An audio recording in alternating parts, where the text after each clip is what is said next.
Give me the Bible, star of gladness gleaming, to cheer the wanderer lone and tempest-tossed. No storms can hide that radiance peaceful beaming, since Jesus came to seek and save the lost.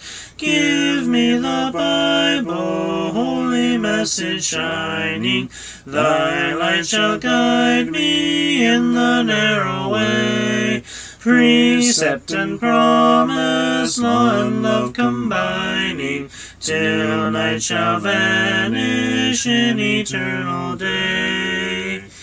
Give me the Bible when my heart is broken, when sin and grief have filled my soul with fear. Give me the precious words by Jesus spoken. Hold up faith's lamp to show my Savior near. Give me the Bible, holy message shining, thy light shall guide me in the narrow way. Precept and promise, law and love combining, till night shall vanish in eternal day. Give me the Bible, all my steps enlighten, teach me the dangers of these realms below. That lamp of safety o'er the gloom shall brighten, that light alone the path of peace can show. Give me the Bible, holy message shining, thy light shall guide me in the narrow way. Precept and promise, law and love combining, till night shall vanish in eternal day. Give me the Bible, lamp of life immortal, hold up the splendor by the open grave. Show me the light from heaven's shining portals, show me the glory gilding Jordan's wave. Give me the Bible, holy message shining, thy light shall guide me in the narrow way. Precept and promise, law and love combining, till night shall vanish in eternal day.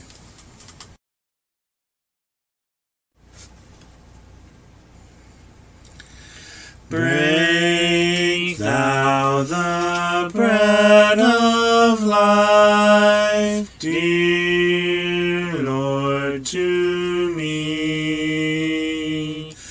as thou didst break the loaves beside the sea. Beyond the sacred page, I seek thee, Lord. My spirit pants for thee, O living word. Bless thou the truth, dear Lord, to me,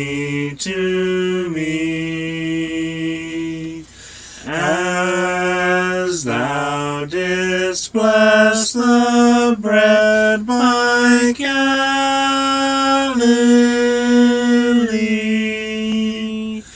Then shall all bondage cease, all fetters fall, and I shall find my peace, my all in all.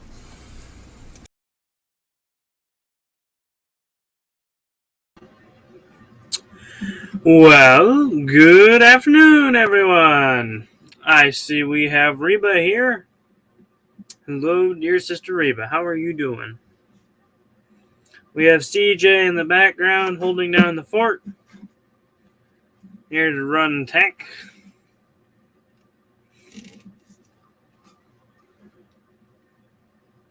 And no one's ever exactly sure how he's doing.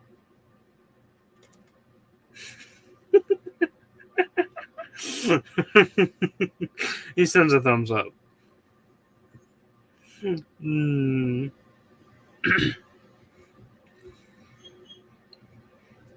Back in my miner outfit again. I just come in from digging the dirt. So that seems rather fitting, doesn't it? Reba says hi, O'Shea, and hi, CJ. And long time no see there, Sister Reba. It was only about 23 minutes ago.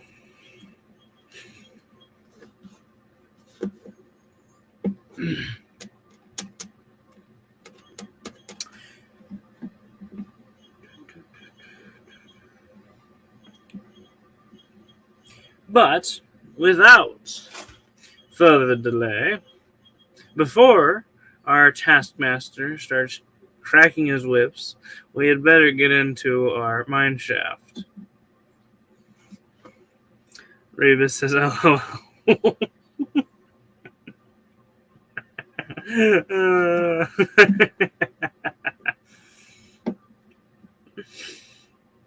Today's mine shaft will be Psalms 132.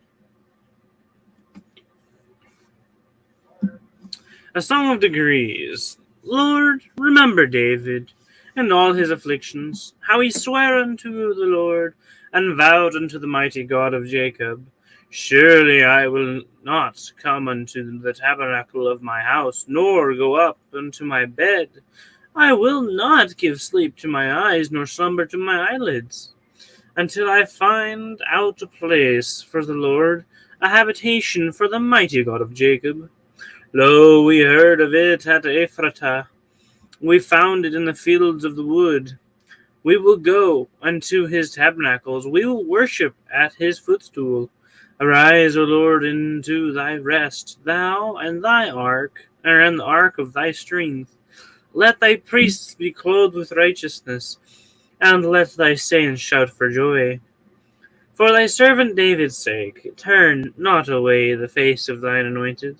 The Lord hath sworn in truth unto David, he will not turn from it. Of the fruit of thy body will I set upon thy throne. If thy children will keep my covenant and my testimony, that I shall teach them, their children shall also sit upon thy throne forevermore. For the Lord hath chosen Zion, he hath desired it for his habitation. This is my rest forever. Here will I dwell, for I have desired it. I will abundantly bless her provision. I will satisfy her poor with bread. I will also clothe her priests with salvation, and her saints shall shout aloud for joy. There will I make the horn of David to bud. I have ordained a lamp for mine anointed. His enemies will I clothe with shame, but upon himself shall his crown flourish. Psalms 132. Do we have any questions, comments, or observations over this? Feel free to put them through. Put them up. Psalm 132 is written, well, not by David. It's written about David. That's where I was going. And it begins, Lord, remember David and all his afflictions. And so the song is directed unto the Lord in remembrance to David. How he sware unto the Lord and vowed to the mighty God. The psalmist goes on to describe some of the feats and how to describe how David operated. He says, David said unto the Lord, I will not go to my house, nor to my bed. I will not sleep, or give slumber to mine eyelids, until I find out a place for the Lord, a habitation for the mighty God of Jacob. David wanted to build the temple to the Lord, to give the Lord, his ark, a place to rest in. David goes, we find during, the Kings and the Chronicles, we find David, his desire was to build a house for God. Of course, we know that God told him he can't do that because he shed too much blood, but he still wanted to. It was his desire. And that's where we come to our nugget number 1.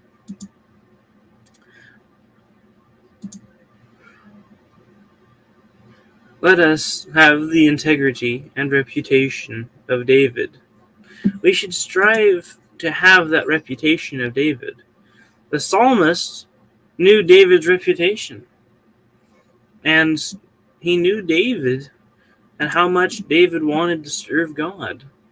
Let us strive to be known among our friends, have a reputation similar to David's. I mean, when you think about it, David was even called a man after God's own heart. That was how devoted David was to the Lord. Let us have the integrity and reputation of David. We continue on down, headed towards... What verse was that? 11. We continue on down to 11. The Lord hath sworn in truth unto David. He will not turn from it. Of the fruit of thy body will I set upon thy throne. If thy children... that's not what I was headed. It was 13. For the Lord hath chosen Zion. He hath desired it for his habitation. He says God has chosen Zion and desired it for his habitation. And as we read through this, he says, this is the Lord speaking. God says, it is my rest forever. Here will I dwell, for I have desired it. I will abundantly bless her provision. I will satisfy her poor with bread. Continues on. God says, I will clothe her priests with salvation, and her saints shall shout aloud for joy. And God says he'll make the horn of David to prosper, to bud. He has ordained a lamp for mine anointed. We find through this segment that God takes care of his chosen things. The Lord takes care of the things he hath chosen. Just like he did Zion. When you look back on it, he blessed Zion richly. He blessed David and his people really richly when his people held to him.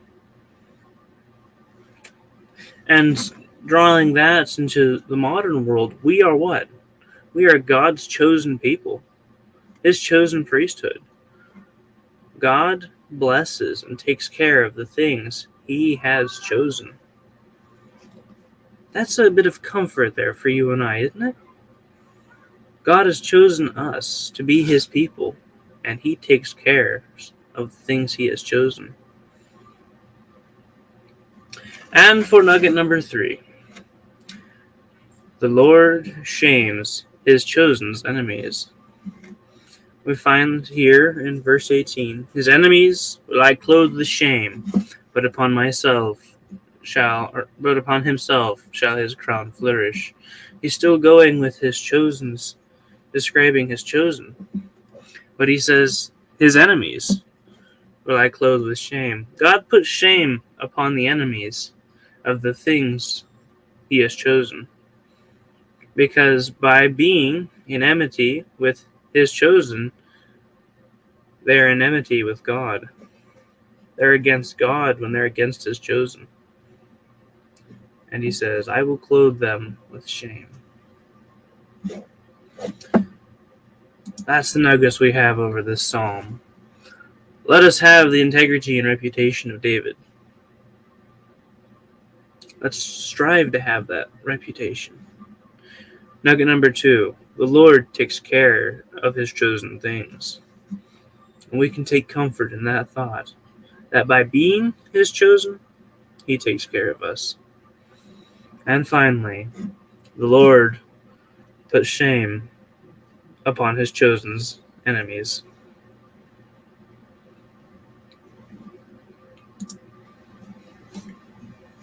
Reba says, thank you for them there golden nuggets.